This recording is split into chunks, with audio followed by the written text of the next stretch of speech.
Hi, everyone. Welcome to Art and Talk. Art and Talk is an online interviewing platform for artists to share their art, creativity, and passion. Thank you so much for watching today. We have a guest visual artist to present to you today who is part of a collection of artists that are exhibiting at the Cultural Council for Palm Beach County in an exhibit called Caribou. And we'll be viewing one of his art pieces in the exhibit and looking at some other works of his selection as well. Thank you again for watching today, and we'll go ahead and we'll get started. We hope you'll stay in touch with us on our Facebook page, Art and Talk, and also on our YouTube channel. I'm Leslie Sue, the host for Art and Talk, and I'd like to welcome our guest visual artist, Andy Hollimon. Hi, Andy, welcome. Hi, Leslie. How are you? Good, good. So glad to see you and find out all about your art and the whole Caribou exhibit and your visual art journey. So, how would you like to open? Would you like to just give us a little brief intro about the Caribou exhibit and just how you got involved with that, and then elaborate into your own artistic journey? Well, the Caribou exhibit, as you well know from the literature, means Caribou is Swahili, I believe, for welcome, come in, welcome. And it's an exhibit title that ATB Fine Arts is presenting along with the Cultural Council. And I've worked with ATB Fine Arts before, in fact, quite a bit over the last 5 years. And I enjoy that. I enjoy the way they go about their work. I enjoy the way they structure their shows, how discerning they are relative to the artists and the works that they present. So whenever I ask to be included in the show and I'm included, I'm very, very excited about that. So I guess I applied, and my piece that is on exhibit was accepted as an exhibition piece. Mm-hmm. And that's how I moved into that. Mm-hmm. And I just have to mention that the Caribou exhibit is fantastic. Well, it is that. Well, thank you for saying that. It is that. I know that Anthony and Trina Burks and Jessica Ransom put a god awful amount of work into it. And I have to admit that I've shown with the ATB Fine Arts before, but I believe that this might be one of the, lack of a better word, cleaner shows. It's very cogent, very concise, poignant. There's a historical perspective, although I don't believe there was a announced theme to the show. It did take on a rather historical perspective. My piece that I have entered isn't necessarily historical. It relates more to something that is happening in our world today, and it affects the entire planet. And that has to do with the business of COVID-19. Mm-hmm. And I painted the piece while I was suffering from COVID. And I didn't know that until months later when I found antibodies in my body via a test. So I created about 5 pieces while I was suffering from COVID. I had a mild case. And this piece I'm particularly fond of for a few reasons. It's called Distancing Duet. And it was a challenge. And there's one item about the piece that I would like you to remind me of, if I forget to mention it, that I didn't discover until I was standing over 5 minutes after I met you. I didn't discover it until then. It shows what the illness does to us, our mental processes. I created that piece over a year ago and just discovered this item shortly after I met you. Oh, okay. Wow. Right. Mm-hmm. Right. Before we look at the exhibition piece of your work, would you like to share a little bit of your background, how you got involved in the arts and what your journey's been like so far as an artist, Andy? Yes. Well, I'm a self-taught artist. I've never had an art lesson in my life, not one. I'm not bragging about that. Actually, it has its shortcomings and it has its benefits. As a kid, I grew up in St. Louis, Missouri, the west end of St. Louis. And while it wasn't a terrible neighborhood, it had its dangers for youngsters. We had our fun and we played our ball. But after a while, when it got to be a little bit towards evening, you needed to be in the house. So I drew, I sketched, I drew incessantly. My sister told me recently that I used to draw dinosaurs and girls a lot. I don't remember the girls, but I used to draw dinosaurs quite a bit and things like that. So I love to draw. I love to sketch. And I did that up until around age 12 or 13, and I stopped doing that. I'd moved into high school, and another item influenced my stopping. I hate to admit it, but it was girls. I discovered that there were girls out there that you just don't play marbles with or hassle with. They are girls. Okay. So that all kind of interfered with my drawing. Working through high school. And after high school, I immediately joined the military to avoid Vietnam. I chose to go in the Air Force. Never drew an item the whole 4 years I was in the Air Force. I was out of the Air Force by 21. I went in at 17. I served in Anchorage, Alaska for 3 years, 3.5 years. And I still never drew after being discharged, as I moved into, with my first family, moved into the business of trying to prepare for the future.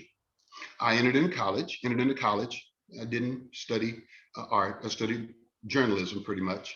And I worked a few years through college, 3 or 4 years through the undergrad, and immediately went into the MBA. I finished an MBA after a few years, still not drawing, still no art, working full time for corporate America, computer operator. I eventually became an HR manager, human resource manager for a large number of years, and still not drawing. So, as I moved close to the finish of the MBA, I needed a bit of a hobby because things were winding down, and I started to draw again. And at work, I would doodle on my back in the day, they had these little white pads on your desk, and you could tear off the page. I would sit there on the phone while I was doing my HR work and doodle. And I looked one day and I said, man, that's kind of neat. So I picked up some canvas and I started to draw on it. And I eventually bought some paint, oil paint. I'm an oil painter, by the way. I dabble a little bit in acrylics, but my preference is oil paint. And from buying that beginner's case of oil paint, I trial and error, mistakes, successes, all of the above, I moved into painting, and I've been painting ever since. Now, I moved from the HR work into teaching college for a few years before I left the workforce, period. And I was dabbling in my artwork when I wasn't teaching classes at home in the evening, which contributes significantly to the fact that I don't really paint until like 10, 11 o'clock at night, and generally stop around 2. I paint a little bit every day.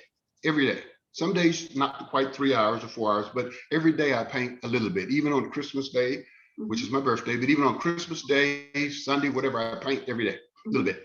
So that contributes to the fact that I don't really like to paint during the daytime, which is really kind of not good because I rely a god-awful amount on artificial light.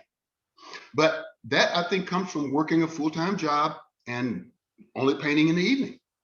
So therein lies my entree into artwork, and I've been doing it for quite a few years now, and I'm pretty proud of my progress. I've sold internationally. I sell enough to make me happy nationally through local shows. I do the tent shows at times before COVID.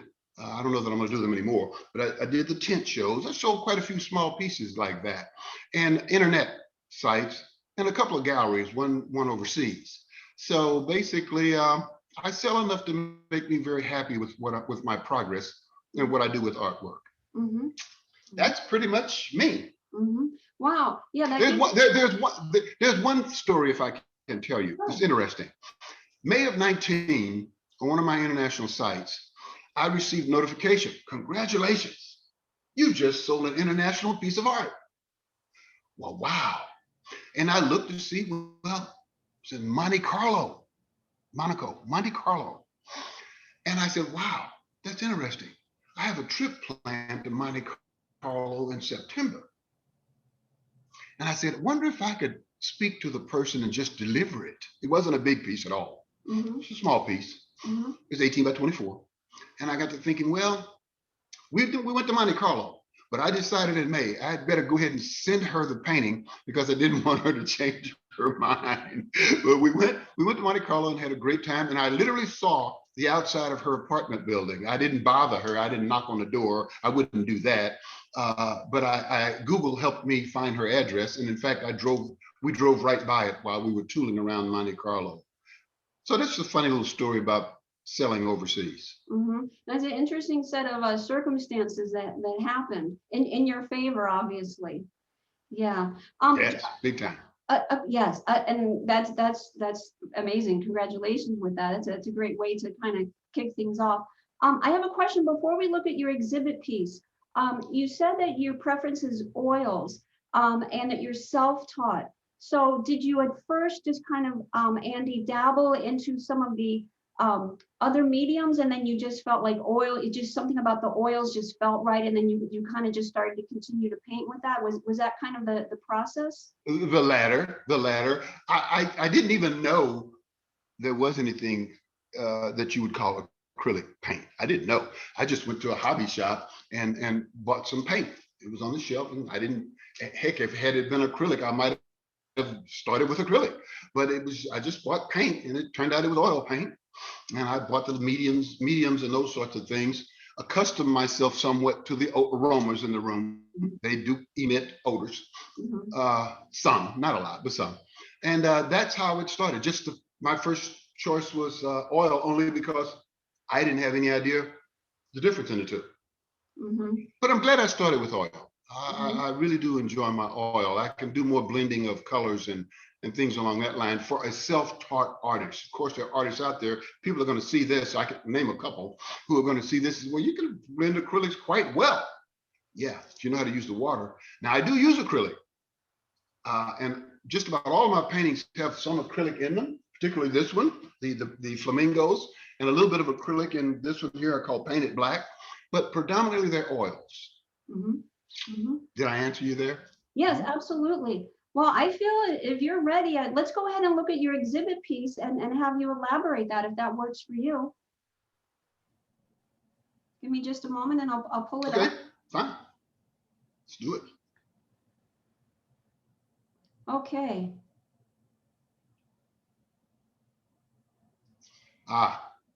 Okay. Okay, what we have here is a piece I call Distancing Duet. Basically, I've already indicated to you guys that I painted it during COVID. And obviously the word distancing is new to our lexicon. And in fact, it sets the stage for what's happening here. They're distancing. They're distancing quite well, actually. They are husband, wife, significant other, boyfriend, girlfriend, friends, lovers, whichever, but they are being careful about life. But they refuse to give up that they love. And that is their common love of being able to do music, to play music. I would imagine there are times when they play music in a quite different arena, obviously closer together, but they're loving in their continuing to do that they love. The clock on her piano generally denotes the horrors and how COVID wears us down, and we're tired of being alone. We're tired of not being able to go out. We're tired of this. We're tired. So the clock is kind of drooped on me there, but it's there to denote I will use a word for expediency, the ugliness relative to time and this disease. The floor generally denotes how COVID and Corona jumped up on us. And believe me, they can say January of 20. I caught COVID in the fall of 19, and I'm seeing articles of late indicating that probably was the case. But at any rate, the floor denotes how discombobulated the disease has us. Most of us, some of us, we can't do things that we're accustomed to doing. Everything is kind of helter-skelter. It's not smooth. So the floor kind of helped me work my way through how I felt about how COVID was impacting us all. Obviously, and I didn't say this before, but I consider myself a realist painter, but I'm a realist with a twist. I can't claim surrealism because I'm not really a surrealist painter, but I think a bit of surrealism works its way into certain of my pieces, as it has here, as it has with the clock, and in fact, the background. That's obviously not indoors. Being outdoors has not much to do with COVID. The background has a lot more to do with the fact that I genuinely love painting the moon. Please don't ask me why, Leslie, because I don't know. But I do it quite, I do it quite well, and I love it. Now you can't see a representative sample of it there, but I have some paintings of the moon that are quite graphic, detailed, and very just very detailed. So that's pretty much it for distancing duet. Now, that I mentioned to you that I saw 5 minutes after I met you, you can't see it too well here, but down to the very far right lower corner, my signature is down there someplace. I can just barely see it right down, come down some, right down there. I can barely see it. Do you know that 5 minutes after I met you and you walked away, I was standing there looking, and I realized, oh, I misspelled my signature. Instead of ANAALU, Alu, that's how I sign all of my artwork, which is a derivative of Andy in the Polynesian language, is all that is. I signed it ANAALA. The U's not even on there. That therein lies COVID, what my mind was like while I was painting this, and the mistakes and carelessness that can ensue from what they call brain fog. And I have had this piece showing in exhibits, tents, a gallery, never noticed it until that day I met you, that it had an A instead of a U at the end. And I spoke with one of the curators at the exhibit about maybe changing it. He said, well, no. Anthony Burke says, please don't do that. Don't ever do that. Just, it's there. It's part of the piece. It's part of what life was like when you were painting this piece. And that's true. So I'm not going to change the signature. I'm going to leave it. But I carefully note on the back of all the paintings that I painted during my suffering through COVID, that it was created during the COVID pandemic. And I think that's important because I think art should represent what's happening in the world today. That's my opinion.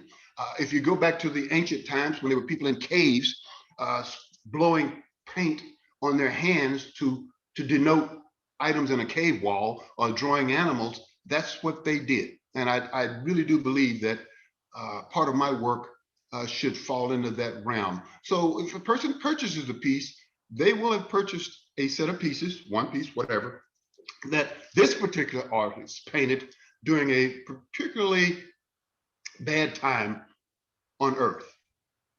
That's about it for distancing duets. A couple of things here, Andy, if you could give us some insight. First of all, it's absolutely beautiful, and I love your explanation, and we get some real deep insight into the art piece and what was going on with you. So thank you for sharing that. The only thing that I am going to mention, it's interesting that you love to incorporate the moon in a good amount of your artwork, as you said. And it's also interesting that you said you like to paint particularly at night. So maybe perhaps there's a I think I lost you there. I think. Oh, well, I was just mentioning that you love to paint the moon in a lot of your different artwork. And you also mentioned that you enjoy painting at night. And so there may be some type of, correlation there between the two. I wanted to ask you also, Andy, with the pianos and the musical reference, is there any symbology there? What kind of inspired you to incorporate that? I get that question incessantly. First of all, thank you very much for that thought on the moon and at night. I had never thought of that. Never thought of that. Very interesting. No, I like painting musical instruments. I don't know. A question might come, are you musically inclined? No, not at all. It's just that I found that I love to paint musical instruments, and the piano often works its way into certain of my pieces. I've done guitars, I've done bass fiddles and the like, but I really do love to paint the piano. I'm a lover of music from way back, Mm-hmm. all forms except one or two genres I don't care for. But the piano is something I'm very fond of painting, and I painted next to the moon. I paint the piano quite a bit in some form or another. Mm-hmm. I think it shows an interesting connection, Andy, between the couple here. And another thing I find interesting, Andy, is that your viewpoint as an artist and expressing it through your art in terms of the COVID is specifically in terms of a couple. In other words, some artists like to represent it more, as the individual, whether it's someone that they know who experienced it or perhaps themselves, but you're actually exploring this, how it's impacted in this particular sense between a couple. So I just find that interesting, through your eyes. Well, it's an astute observation on your part, and this is how the title um, lends itself to the piece. And quite frankly, I have a friend locally on the art scene who assisted with the title, a guy named Ron Rizzi, who was president of the Delray Art League. I had a couple of, I asked for suggestions on the title, and I received a couple. And that one stuck with me because there were a couple of people in the painting. And as you were speaking, I was thinking of my other pieces that I've done during COVID to recall if I have more than one subject, human, in the paintings. And I think I do. I think I have at least two that have the interrelation of people and the fact that we're having to distance to maintain our health. Mm-hmm. So I think that the sickness definitely forces us away from that which most of us are more comfortable in, that is being gregarious, interacting, socializing. Now, interestingly enough, I'm pretty much a closet introvert, and I consider myself a bit of a loner. I'm happy to be alone. I work alone. I don't mind being alone at all. But COVID is even putting a dynamic on me that is pretty uncomfortable. Mm-hmm. So your point is valid. It does speak to me about how the disease is affecting us as a people, mm-hmm. human beings. Yes, yes, exactly. And I do find that interesting that you view it and express it artistically as a shared experience, so to speak. I also find, Andy, compositionally, it's very musical. Even if the pianos weren't, specifically in it, like my eye keeps wanting to move around. It doesn't get stuck in one place. I just think the composition, it just really evokes a sense of movement and music as well. And thank you for that. And again, the floor, for me, most assuredly works for me to pick up that feeling of movement, especially as I look at it now. And I'm thinking back to when I was developing the piece with the brain fog that I was having and the mental state that I was in. I'm surprised it's not moving even more, quite frankly. But I appreciate that. It's a good observation on your part. Thank you. All right, Andy, would you like to move on to your second image? Let's do. It's going to be a lot different than this, but let's do. Okay, here we go.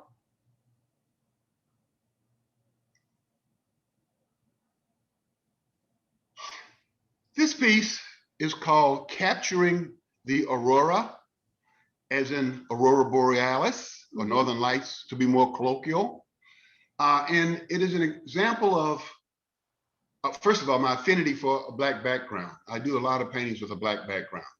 But it's an example of when I move away from a very detailed, real piece of realism, or twisted realism, I like to play around with geometry, geometric construction.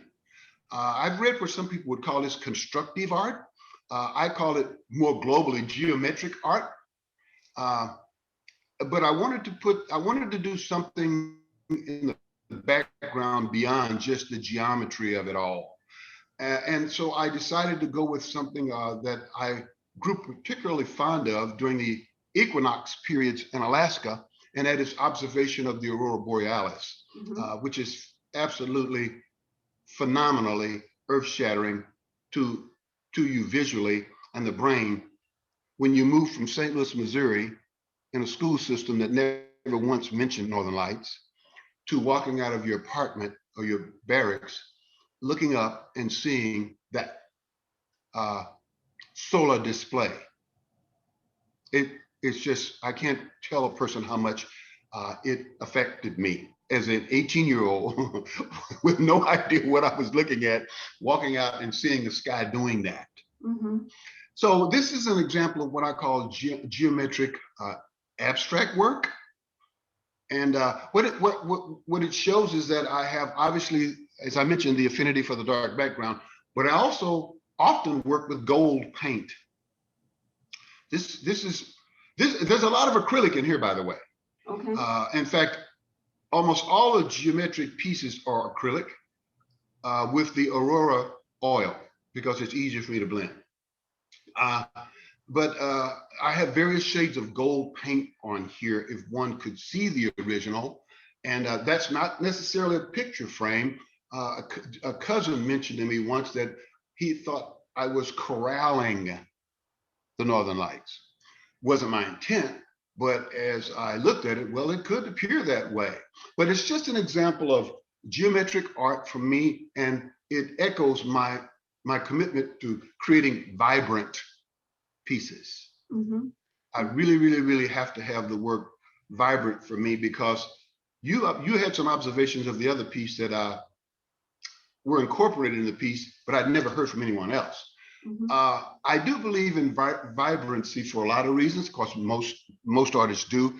But for me, and part of my artist statement is that your vision or the eyes are a portal to most of our sensory perception. It's our portal.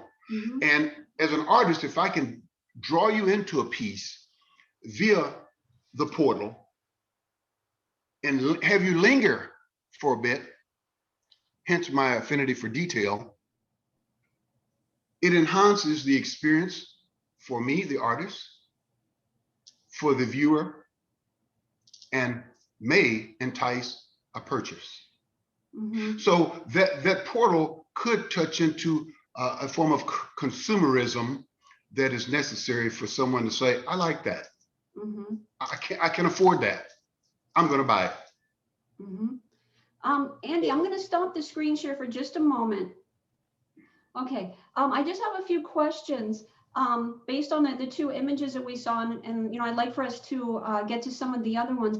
I just find it a big kind of mind kind of switch to go from like the representational image that we first looked at that you have on exhibit at the Caribou, and then this one that we just looked at that, as you say, is like a geometric abstract. It's kind of like a big head change to go from representational and then to abstract. And I find it very interesting that you kind of seem to vacillate between the two.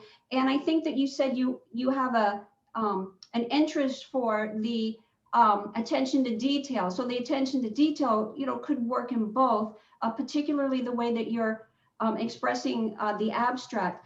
I'd just like to find a little bit more about these two different styles, because I find it interesting. Do you find that other artists also kind of vacillate between different styles and allow them to evolve?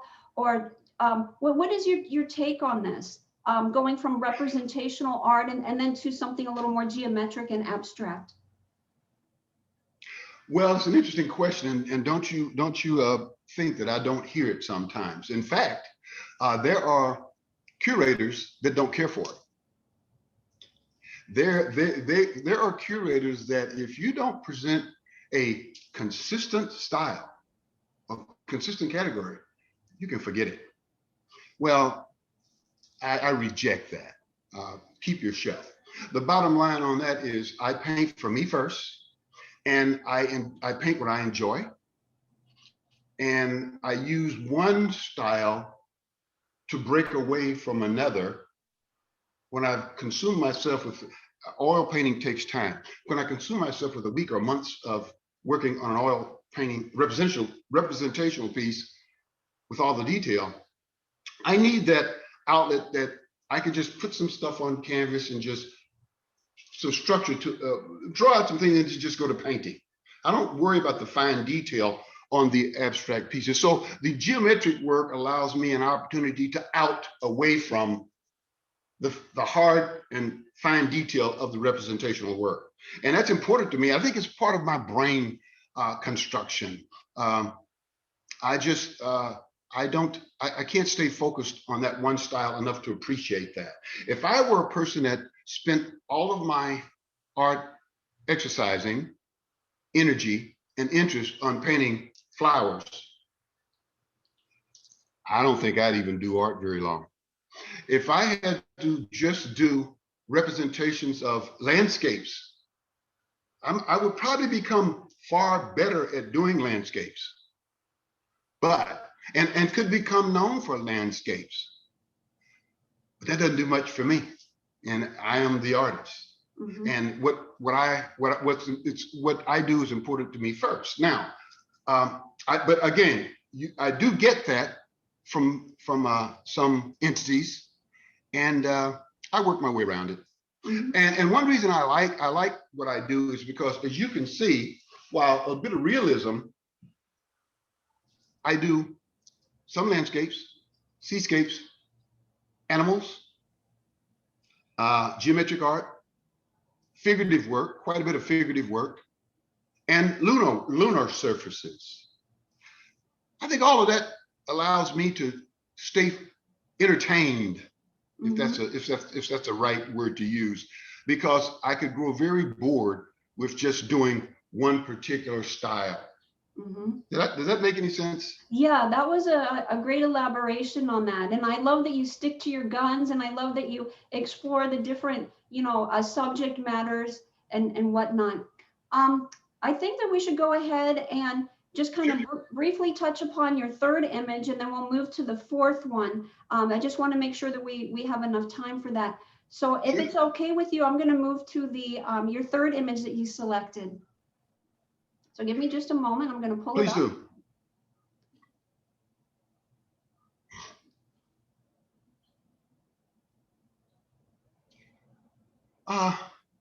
Not a lot to say here, except that it's obviously another example of what I call geometric art. And the title of this one is I Failed Geometry. And I came to that title after I completed the work. I didn't go into the work with, well, I never go into the work with a title in mind, but I came with that title after I completed the work. And what we have here is just more examples of how I really like to impart depth, D-E-P-T-H, into my work. Depth, can't say it very well. Vibrant colors. The painting is a lot more vibrant than that, quite frankly, but vibrant colors and interactions of shapes and forms. Mm-hmm. There's my dark background. Right. There's my gold. Mm-hmm.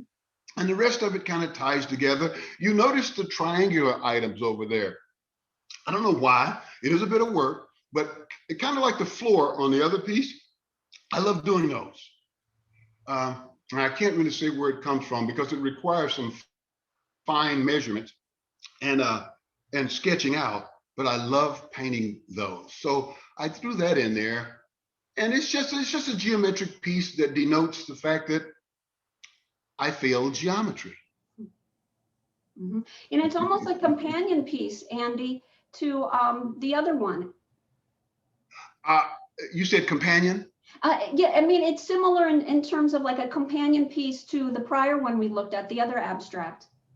Well, in fact, all of the geometric work that I do highly resembles, quite frankly. I see. This one more resembles some work that I didn't send you.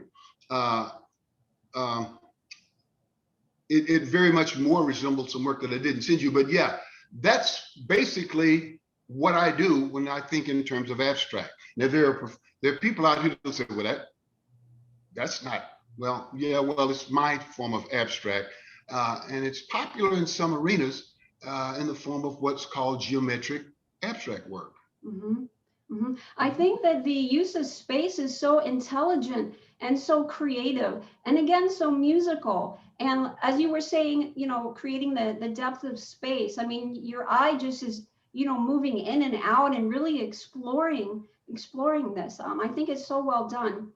Um, Now, one point you mentioned, mhm, uh, I have since the military in my 20s not had proper vision out of my right eye. I can only, it's been improved now through many surgeries, but I don't have the greatest of depth perception. And I think some of the work that I do regarding death may have been given to me via the fact that I paint predominantly with my left eye. mhm, And the right eye influences it, but the right eye is never, ever, ever clear. mhm. So yeah, I interrupted you. I'm sorry. Oh, no, no, that's perfectly fine. Um, I think what we should do is, can we move on to the Yes, we fourth may. piece? Yes, Okay, very yes. good. Very good. Because I'm just kind of watching the time and I definitely want you to elaborate on the next one. So I'm going to go ahead and move to that, if that's all Please right. do. Please do. Okay. Ah, interesting. I forgot that I sent you that. Therein lies the piece back here. Um, my affinity for painting animals.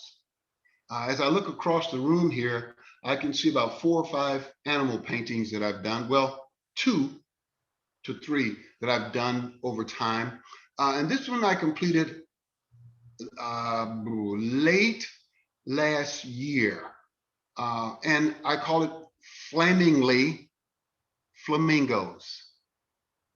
And obviously, the interrelation between the two is obviously that of love, companionship, comfort, safety, and admiration, but mostly companionship. Mm-hmm. And I hate to say it, but there's my dark background again. But I did it because I actually love painting animals, and I don't know that there's lots of animals that are more beautiful to paint than the flamingo. Mm-hmm. And I won't name the others that I was thinking to save time, but it's just an example of my wanting to do something with uh, a picture that I saw of flamingos. Mm-hmm. Mhm. Mm-hmm. Predominantly oil with a little bit of sparkles, sprinkle sparkles on it, as you can see, Mm-hmm. for no particular reason except that I wanted to break up some of the dark background. Mm-hmm. Mhm. So it's correct, Andy. You were actually inspired by a picture that you saw, and then you replicated it. Did you change it in Yes, any respect? yes, and for me that is fairly common with realism painters, quite frankly. Now, while I shouldn't say it quite like that, um, I from childhood I drew, sketched what I saw, and I think that is so ingrained in me. I don't know that I'll ever get away from that. Now, the geometric work is an example of getting away from that. But when I do my realism work, uh, it will generally be around something I've seen, a picture that I like. Interesting story. I didn't send you this one, but I'm looking at a painting down the wall there. I ran across a picture online. I'll make this quick. And I said, okay, I've got to find out who took this photograph and get permission to paint this. So it took me a few weeks, but I found a photograph artist in Europe. He's English and he lives in Paris. His name is Steve Wells. And I tracked him down, asked him, can I paint some of your photographs? He said, well, let me see some of your work. I sent him some work that I did. He says, okay, good. Um, go ahead. You have my permission.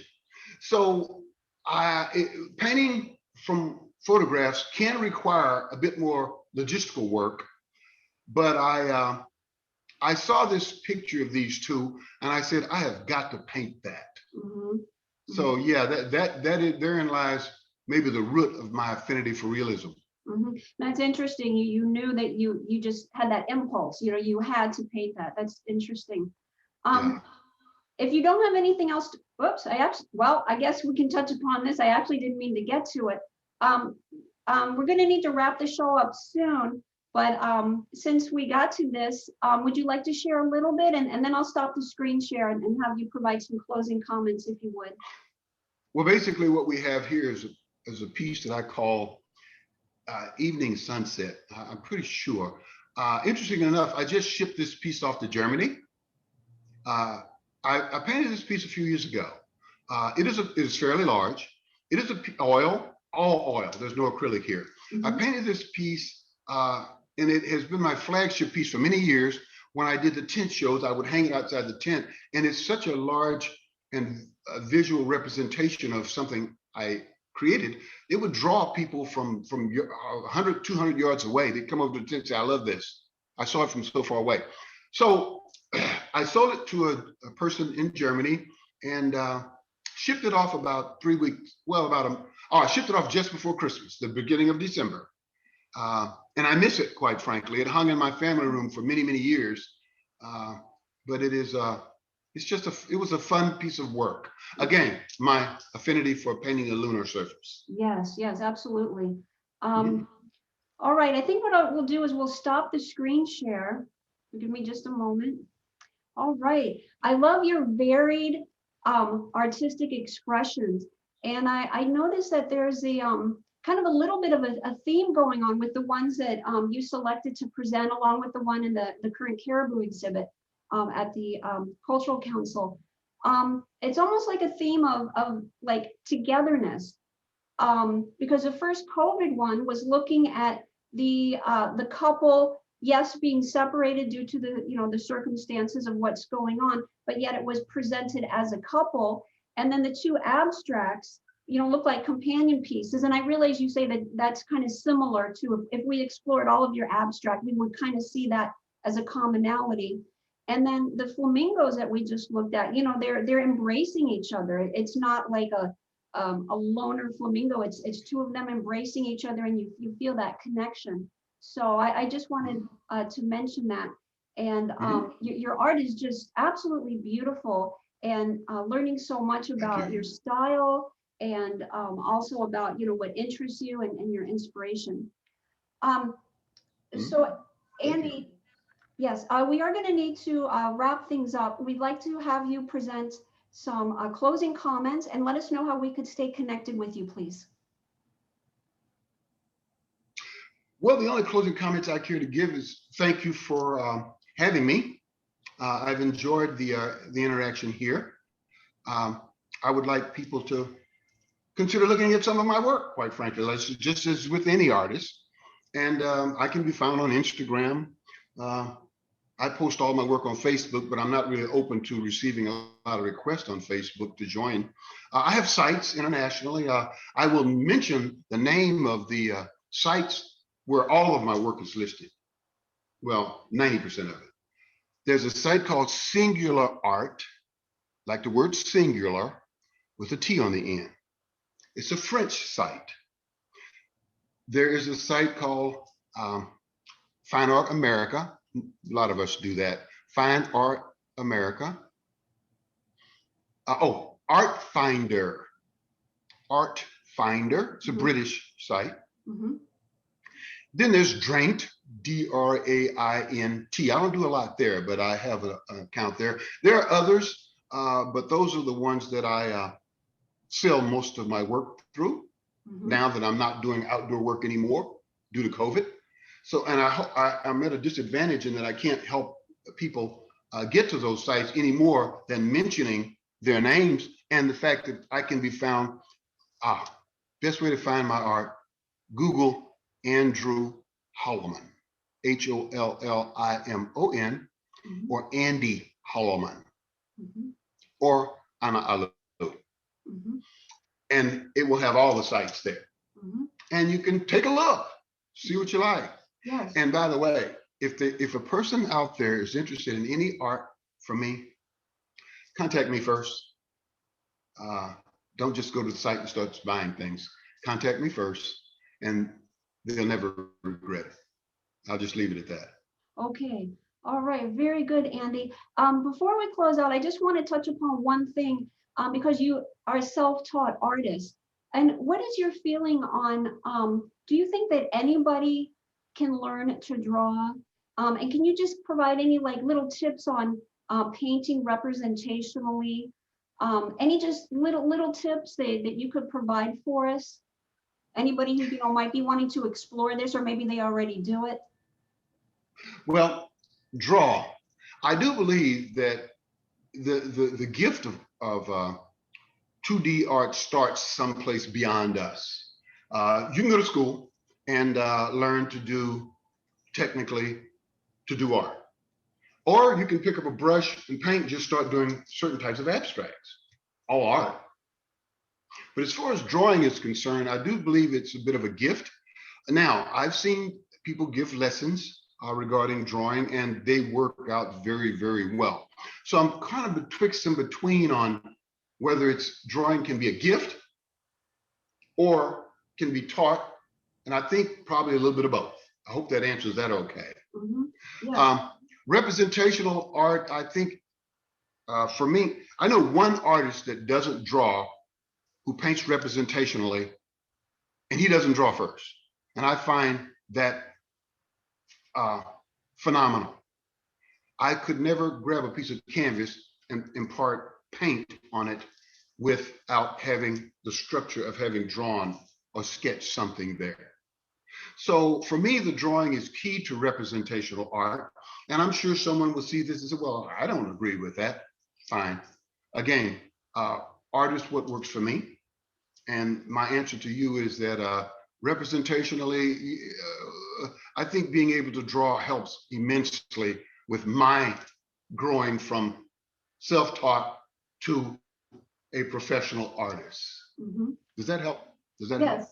Yes. Thank you for sharing that with us, Andy. Andy, I'd like to thank you for being our guest artist for today and sharing your background and your passion and your art and helping us get some insight into it. And thank you again for having me, and thank you for providing the structure for this forum. It worked out just fine. Okay, wonderful. And I appreciate it. Absolutely. Thank you. Thank you. Appreciate your kind words and thank you. Thank you everybody for watching Art and Talk today. Again, we'll be presenting a few other artists that are also in this Caribou exhibit as well this coming week.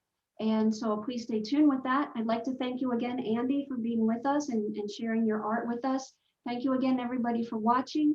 And we'll talk soon on the next Art and Talk. Until then, be well and be blessed.